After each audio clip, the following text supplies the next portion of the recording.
नमस्कार विद्यार्थी मित्रांनो, व्यंकटेश एज्युकेशन अँड संस्कृती या आपल्या चॅनेलवर सर्वांचे सहर्ष स्वागत आहे। आजच्या व्हिडिओमध्ये आपण मंथन राज्यस्तरीय सामान्य ज्ञान परीक्षा सन 2025 इयत्ता 3 विषय आजच्या व्हिडिओमध्ये आपण बुद्धिमत्ता चाचणीची संभाव्य उत्तरसूची पाहणार आहोत। इंग्रजीच्या व्हिडिओची लिंक मी या व्हिडिओच्या डिस्क्रिप्शन बॉक्समध्ये दिलेली आहे आणि मराठी आणि गणितची पण लिंक मी या व्हिडिओच्या डिस्क्रिप्शन बॉक्समध्ये दिलेली आहे। तुम्ही तिथे जाऊन तो व्हिडिओ पाहू शकता। नेहमीप्रमाणे व्हिडिओ आवडल्यास व्हिडिओला लाईक करा, आपल्या मित्रमैत्रिणींना शेअर करा, चॅनलवर नवीन असाल तर चॅनलला सबस्क्राइब करा आणि आपल्याला किती मार्क्स मिळतात ते मला कमेंटमध्ये नक्की कमेंट करून सांगा, कारण आपल्या मार्कामुळे इतरांना सुद्धा अभ्यास करण्याची प्रेरणा मिळते। चला करूया सुरुवात। बुद्धिमत्ता चाचणी प्रश्न 26 बघा। एका सांकेतिक भाषेत 23 = 6, 34 = 12, 54 = 20 असे लिहितात, तर त्याच सांकेतिक भाषेत 67 ही संख्या कशी लिहाल? बघा आपण इथे जर निरीक्षण केलं तर बघा बेत्रिक 6 म्हणजे 2 × 3 या दोघांचा गुणाकार बरोबर दिलेली संख्या बेत्रिक 6। मग बघा 3 चौक 12, 5 चौक 20, मग तसं 6 7 42, मग 42 कुठे आहे? पर्याय क्रमांक 4 हे आपले उत्तर आहे। खालील प्रश्नात गटाशी जुळणारे पद पर्यायातून शोधा। ईशान्य, नैऋत्य, वायव्य, आग्नेय उपदिशा आहेत। ज्वारी, तांदूळ, बाजरी, इथे येणार आहे गहू, कारण हे सगळे काय आहेत? तृणधान्य आहेत आणि हे बाकीचे दिलेले ते कडधान्य आहेत। बघा 253, 495, 385।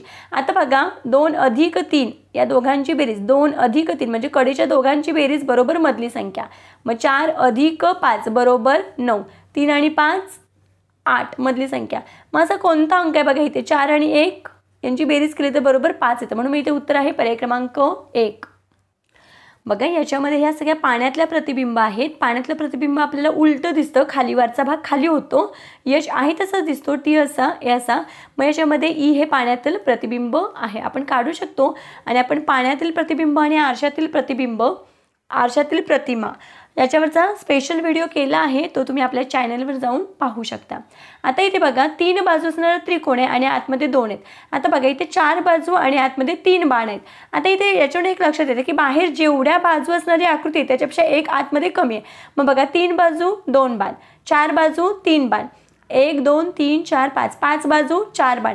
मग आता इथे बघा 1 2 3 4 5 6, इथे 6 बाजू 1 2 3 4 5, मग 5 बाण। आता बघा म्हणजे हे झालं। आता इथे बघा इथे पण तसंच आहे, फक्त इथे बाण आणि इथे बाणांची संख्या बघा 1 2 3 4 5 6, 6 बाजू 6 नाही, आतमधला एक बाण कमी पाहिजे म्हणून आपलं हे उत्तर आहे।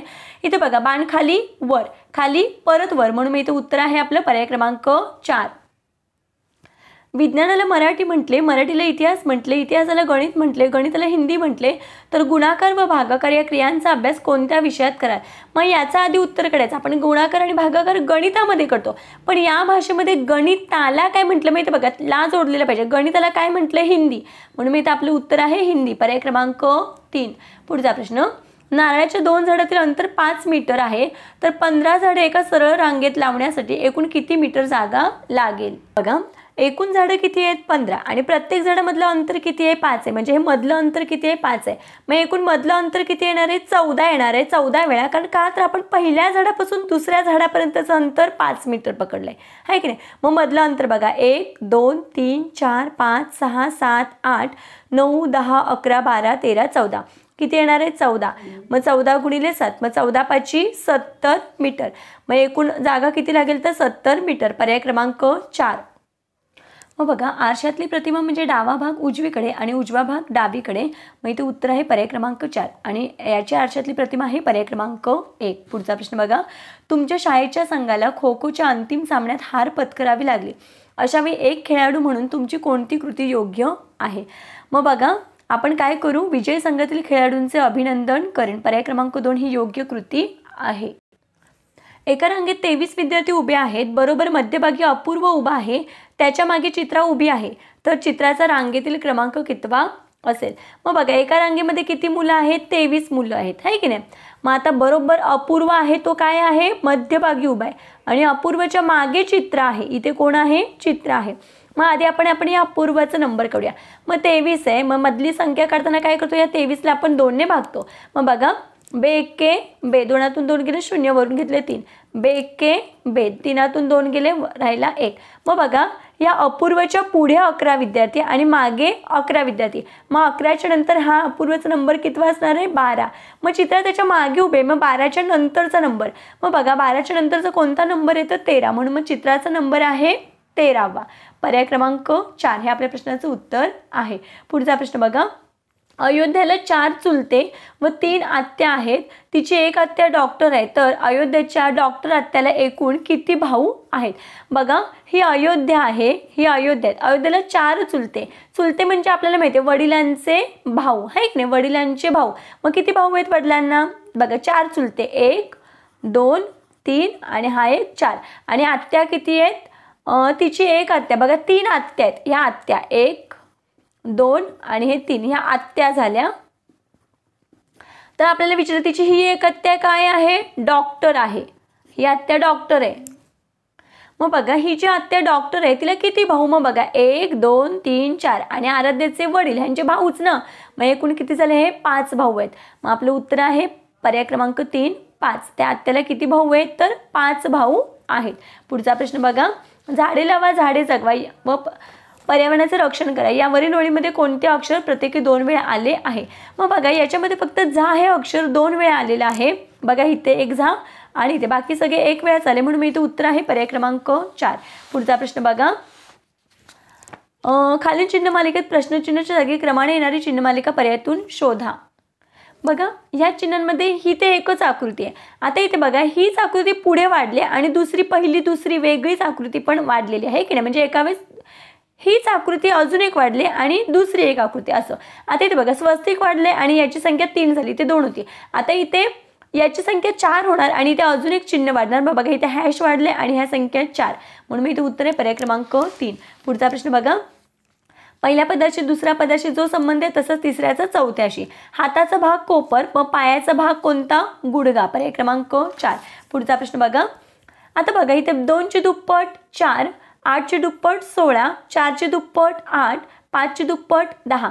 मग बघा 6ची दुप्पट किती? 12, 3ची दुप्पट किती? 3 दुणे 6, 9ची दुप्पट 9 दुणे 18, 7ची दुप्पट 14. मग बघा 12 6 18 14. बघा इथे 12 6 18 14. पर्याय क्रमांक 4 हे आपल्या प्रश्नाचं उत्तर आहे. कडू कारले आंबट. मग आंबट काय असते? बघा कैरी पण आंबट असते आणि लिंबू पण आंबट असतो आहे की नाही. मीठ खारट आणि साखर गोड असते. मग ब आणि ड. मग ब आणि ड कुठे? पर्याय क्रमांक 2 हे आपल्या प्रश्नाचं उत्तर आहे. पुढचा प्रश्न बघा. 3 चोक 12, 12 72. मग इथे 72. 8 गुणिले 0 गुणिले 0 म्हणजे तिघांचा एकमेकांशी गुणाकार करायचा. बघा 3 चोक 12, 12 72. 8 गुणिले 0 गुणिले 9. आपल्याला माहिती आहे कोणत्याही संख्येला 0 ने गुणले की उत्तर 0. पर्याय क्रमांक 1 हे आपलं उत्तर आहे. आता बघा इथे 1 2 3 4 5 हीच आकृती आणि बाहेर जेवढ्या बाजू आहेत त्याच्यापेक्षा एक जास्त बाजू आतमध्ये आहे. इथे त्रिकोण आहे, मग आतमध्ये 4 बाजू असणारी आकृती, म्हणून मी इथे उत्तर आहे पर्याय क्रमांक 3. त्रिकोणामध्ये चौकोन. सोबतच्या आकृतीमध्ये एकूण किती त्रिकोण आहेत? तर बघा या शिरोबिंदूतूनच हे त्रिकोणाचे भाग पडलेत. महिला क्रमांक द्या 1 2 3 आणि या क्रमांकांची बेरीज करायची. 3 आणि 2 5, 5 आणि 1 6. हे त्रिकोण होऊ शकत नाही कारण इथे वक्र भाग आहे. मग इथे 3 आणि 2 5, 5 आणि 1 6. एकूण त्रिकोण किती आहेत? 6. पर्याय क्रमांक 4. सन 2025 या वर्षाची सुरुवात बुधवारने झाली, तर त्याच वर्षीचा प्रजासत्ताक दिन कोणत्या वारी असेल? बघा 1 जानेवारी 2025ला बुधवार आहे. वर्षाची सुरुवात म्हणजे 1 जानेवारी. प्रजासत्ताक दिन असतो 26 जानेवारीला. मग 26 जानेवारीचा वार आपल्याला काढायचा आहे. आपल्याला मिळते 1 8 15 22 आणि 29चा वार सेम असतो. बघा म्हणजे 7 दिवसांनी तोच वार येतो. मग 1 मध्ये 7 मिळवलं 8 आले, 8 मध्ये 7 मिळवले 15 आले, 15 मध्ये 7 मिळवलं 22, 22 मध्ये 7 मिळवले 29. म्हणजे 29 तारखेला पण बुधवार आहे. मग आपल्याला कोणता वार पाहिजे? तर 26चा. मग बघा 22ला जर बुधवार आहे तर 22च्या नंतर 23 24 25 आणि हे 26. मग बुधवारच्या नंतर गुरुवार शुक्रवार शनिवार रविवार. मग कोणता वार असेल इथे? रविवार. 26 जानेवारीला कोणता वार असणार आहे? रविवार. पर्याय क्रमांक 1 हे आपल्या प्रश्नाचं उत्तर आहे. पुढचा प्रश्न मग हा प्रश्न या पद्धतीने असा सोडवायचा आहे. केशरवनच्या बागेत पेरूचे झाड चिक्कूच्या झाडापेक्षा उंच. बघा पेरूचे झाड चिक्कूच्या झाडापेक्षा उंच, म्हणून मी हे थोडंसं मोठं दाखवलंय. पण आंब्याच्या झाडापेक्षा बुटके, मग आंब्याच्या झाडापेक्षा पेरूचं झाड बुटके म्हणून मग आंबा उंच दाखवलं आहे. चिंचेचं झाड आंब्याच्या झाडापेक्षा उंच, मग चिंचेचं झाड आंब्यापेक्षा उंच म्हणून आंब्यापेक्षा उंच दाखवलं आहे. पण नारळाच्या झाडापेक्षा कमी उंचीचे आहेत, म्हणजे चिंच नारळापेक्षा कमी उंचीचं आहे. म्हणजे सगळ्यात उंच कोण, तर कोण आहे, नारळ. पर्याय क्रमांक 1 हे आपल्या प्रश्नाचं उत्तर आहे. पाण्यातलं प्रतिबिंब ओळखायचं आपल्याला, मग याचं पाण्यातलं प्रतिबिंब आहे पर्याय क्रमांक 3 वरचा भाग खाली. याचं पण बघा उत्तर आहे पर्याय क्रमांक 2. पुढचा प्रश्न बघूया. इंग्रजी अक्षरमध्ये डावीकडून कोणत्या क्रमांकांचे अक्षर घेतल्यास एका प्राण्याचे नाव तयार होईल. मग बघा इथे गॉड हा शब्द तयार होतोय, इथे ऑक्स आणि इथे फास्ट. मग ऑक्स म्हणजे बैल, मग फक्त ब बरोबर आहे, फक्त ब पर्याय क्रमांक 1. पुढचा प्रश्न. पुढील प्रश्नातील चुकीचे पद ओळखा. गायिका, भाटी, लांडोर, गवळी गाय. ती गायिका स्त्रीलिंग, ती भाटी स्त्रीलिंग, ती लांडोर स्त्रीलिंग, ती गाय स्त्रीलिंग, तो गवळी पुल्लिंग आहे म्हणून इथे उत्तर आहे पर्याय क्रमांक 4 तो गवळी. पुढचा प्रश्न बघा. सोबतच्या आकृतीत प्रश्नचिन्हाच्या जागी कोणती संख्या येईल. बघा आपण यांची जर बेरीज केली 25 + 50 75, 10 आणि 20 30, मग 20 + 40 बरोबर किती येणार इथे 60. मग 60 कुठे, पर्याय क्रमांक 3 हे आपल्या प्रश्नाचं उत्तर आहे. पुढचा प्रश्न. फक्त बघा वेण आकृतीचे निरीक्षण करा आणि दिलेल्या प्रश्नांची उत्तरे पर्यायातून शोधा. फक्त वर्तुळात व फक्त चौकोनात असणाऱ्या अंकांची बेरीज किती. मग फक्त वर्तुळामध्ये कोणता अंक आहे, बघा वर्तुळ हा आहे, मग फक्त वर्तुळामध्ये 4 अंक आहे. आणि फक्त चौकोनात बघा हा चौकोन आहे, मग चौकोनामध्ये 9 अंक आहे. मग यांची बेरीज सांगितली, मग 9 + 4 10 11 12 13 पर्याय क्रमांक 4. 5 हा अंक कोठे आहे, बघा 5 हा अंक 3ही आकृत्यांमध्ये, मग 3ही आकृत्यात सामायिक पर्याय क्रमांक 2 हे आपल्या प्रश्नाचं उत्तर आहे. शाळा सुटल्यानंतर तुम्ही घरी जात असताना चौकात रस्ता ओलांडण्यासाठी मदत मागणारी आंधळी व्यक्ती आढळल्यास तुम्ही काय कराल. त्यांचा हात धरून त्यांना रस्ता ओलांडण्यास मदत करील. पर्याय क्रमांक 3 हे योग्य कृती आहे. 57 आणि 58 साठी सूचना. खालील प्रश्नात प्रश्नचिन्हाच्या जागी क्रमाने येणारी संख्या ओळखा. मग बघा 49 62 70 आणि 7. आता बघा यांचा जर आपण विचार केला तर 4 आणि 9 यांची बेरीज केली तर किती येते 13. मग 49 मध्ये 13 मिळवले की 62 येतात. आता बघा 62 6 + 2 किती 8. म्हणजे यांचीच बेरीज करायची आणि याच्याच पुढे त्यांची बेरीज काउंट करायची. मग 62 मध्ये 8 मिळवले की 70 येतात. 7 + 0 7, मग 70 + 7 77. मग आता 7 आणि 7 14, मग 77 मध्ये 14 मिळवले तर उत्तर येतं पर्याय क्रमांक 1 91. पुढचा प्रश्न बघा. 2 3 5 7 या काय आहेत, तर या मूळ संख्या आहेत, आहे की नाही. बघा कारण 2 विषम संख्या म्हटल्यावर 2 नसती आली, मग या मूळ संख्या आहेत. मग 7च्या नंतरची मूळ संख्या कोणती आहे, तर बघा 11 पर्याय क्रमांक 4. पुढचा प्रश्न बघा. वरील संख्यामध्ये 3 निशेष भाग जाणाऱ्या एकूण समसंख्या विचारतात आपल्याला किती आहेत. मग बघा 3 × 12 सम आहे, 3 × 12 3 × 18 3 × 27 नाही येणार, 3 × 8 24 येईल कारण ही विषम आहे, ही सम आहे. 3 × 8 24 आणि 36 पण येईल. मग एकूण किती संख्या आहेत 1 2 3 4. मग 4 कुठे आहे, पर्याय क्रमांक 2 हे आपल्या प्रश्नाचं उत्तर आहे. पुढचा प्रश्न बघा. शकील शाळेकडे तोंड करून चालला होता, त्याच्या उजव्या बाजूला सूर्य मावळत होता, तर शकीलच्या पाठीमागची दिशा कोणती. बघा शकील शाळेकडे तोंड करून चालला होता म्हणजे तो असा चालला होता हां, आणि त्याच्या उजव्या बाजूला सूर्य मावळत होता. मग आपल्याला माहिती आहे सूर्य कुठे मावळतो, पश्चिमेला. मग बघा बरोबर ही या पेन्सिलच्या उजव्या बाजूला हीच दिशा आहे. तर आपल्याला विचारले शकीलच्या पाठीमागची दिशा कोणती. मग शकीलच्या पुढची दिशा आहे दक्षिण, मग त्याच्या पाठीमागची दिशा कोणती, उत्तर. म्हणून मी इथे उत्तर आहे पर्याय क्रमांक 3. पुढचा प्रश्न. सुधीर व अनिकेत यांच्या आजच्या वयात 5 वर्षाचे अंतर आहे, तर आणखी 5 वर्षांनी त्यांच्या वयात किती अंतर असेल. बघा वयामधलं अंतर कधीच बदलत नाही म्हणून मी इथे उत्तर आहे आपलं 5 वर्षे पर्याय क्रमांक 1. पुढचा प्रश्न.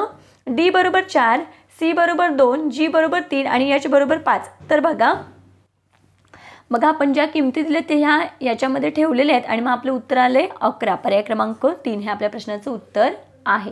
पुढचा प्रश्न. वरील आकृत्यांचे विशिष्ट क्रम आहे, तो क्रम लक्षात घेऊन प्रश्नचिन्हाच्या जागी क्रमाने येणारी आकृती ओळखा. बघा तेवढेच भाग आहेत प्रत्येकाकडे. आता इथे 1 रंगवले, इथे 2 रंगवले, इथे 3 रंगवले. मग आता पुढच्या आकृतीमध्ये 4 भाग रंगवणार पर्याय क्रमांक 2. खालीपैकी कोणते वर्ष 366 दिवसांचं असेल. आपल्याला माहिती आहे लीप वर्ष असतं ते 366 दिवसांचं असतं. मग लीप वर्ष म्हणजे ज्या वर्षाला 4ने भाग जातो. मग बघा 24ला 4ने भाग जातो, म्हणून मी इथे उत्तर आहे सन 2024, पर्याय क्रमांक 4. पुढचा प्रश्न बघा, पतंग हा शब्द कसा लिहाय? मग बघा प साठी कोणतं चिन्ह आहे? तर बघा प साठी हे चिन्ह आहे आणि त साठी कोणतं चिन्ह आहे? तर त साठी त्रिकोण आहे आणि अनुस्वार आहे, मग अनुस्वारासाठी गोल आणि त्याच्यामध्ये त्रिकोण. आणि ग साठी कोणतं चिन्ह आहे? तर ग साठी क्रॉस चिन्ह आहे. मग असं चिन्ह आपल्याला कुठे दिसते? पर्याय क्रमांक 2 मध्ये. पुढचा प्रश्न बघा, या चिन्हांपासून कोणता शब्द तयार होईल? मग स्वस्तिकसाठी कोणतं ध अक्षर आहे? मग लिहून घेतलं ध. हे कोणासाठी आहे? काण्यासाठी, मग धला काना धा. क्रॉस चिन्ह ग साठी ग आणि हे काना, मग गला काना गा, धागा, मग धागा शब्द पर्याय क्रमांक 4. पुढचा प्रश्न, नवभारत या शब्दातील अक्षरापासून कोणता 2 अक्षरी अर्थपूर्ण शब्द तयार होणार नाही? मग बघा इथे न त शब्द होतो का? न त अर्थाचा कोणता शब्द आहे का? नाही. बघा भात आहे, व र आहे, भाव आहे, मग नथ हा शब्द तयार होत नाही. पर्याय क्रमांक 1. पुढचा प्रश्न, खालीपैकी कोणत्या वेण आकृतीचे वर्ग, मुले व मुली हा घटक संच दाखवता येईल? बघा हा वर्ग आहे आणि वर्गामध्ये हे मुलं आणि ह्या मुली. पर्याय क्रमांक 1. पुढचा प्रश्न बघा, खालील प्रश्नात गटात न बसणारे पद. नाक, त्वचा, मेंदू, कान. याच्यामध्ये मेंदू येणार आहेत कारण बाकी सगळे ज्ञानेंद्रिय आहेत. 342 याच्यामध्ये बघा या सगळ्यांची जर बेरीज केली तर यांची बेरीज 9 येते. 7 + 6 + 5 18, 5 आणि 2 7, 7 आणि 7 14, 9 आणि 7 आणि 2 यांची बेरीज केली की 18 येते. मग बघा इथे 3ने विभाज्य भाग जातो. याला आपल्याला माहिती आहे 3ची कसोटी, ज्यांची बेरीज केली असतं त्याला जर भाग जात असेल म्हणजे याला आणि याला 3ने भाग जातो, 3ने विभाज्य आहेत, म्हणून इथे उत्तर आहे आपलं पर्याय क्रमांक 3. काटकोण, चौकोन, विशाल कोण आणि लघुकोण. मग हे सगळे कोणाचे प्रकार आहेत? मग चौकोन हा वेगळा आहे. पर्याय क्रमांक 2. पुढचा प्रश्न बघा, इथे 4 4 4 आणि इथे मात्र बघा 5 आहेत, म्हणून इथे वेगळा आहे. पर्याय क्रमांक 4. पुढचा प्रश्न बघा या सगळ्या संख्येतील अंकांची बेरीज केली तर 16 येते. या संख्येतील अंकांची सगळ्यांची किती येते बेरीज? ते 15 येते, मग इथे वेगळं आहे. पर्याय क्रमांक 1. प्रश्न आकृती सारखी तंतोतंत जुळणारी आकृती पर्यायातून शोधा. मग बघा सेम अशी आकृती आपल्याला पर्याय क्रमांक 2 मध्ये दिसते आणि अशी आकृती आपल्याला इथे पण पर्याय क्रमांक 2 मध्ये दिसते. बघा या पद्धतीने आपण आजच्या व्हिडिओमध्ये बुद्धिमत्ताची प्रश्नपत्रिका, संभाव्य उत्तर सूची स्पष्टीकरणाचे सोडून घेतलेली आहे. आशा करते आपल्या सर्वांना व्हिडिओ आवडला असेल. व्हिडिओ आवडल्यास व्हिडिओला लाईक करा, आपल्या मित्रमैत्रिणींना शेअर करा. चॅनलवर नवीन असाल तर चॅनलला सबस्क्राईब करा. आजच्या व्हिडिओमध्ये या प्रश्नपत्रिकेमध्ये तुम्हाला किती मार्क्स मिळाले ते मला कमेंटमध्ये नक्की सांगा. व्हिडिओ कसा वाटला ते कमेंटमध्ये नक्की सांगा. भेटूया पुढच्या व्हिडिओमध्ये. तोपर्यंत नमस्कार. थँक्यू.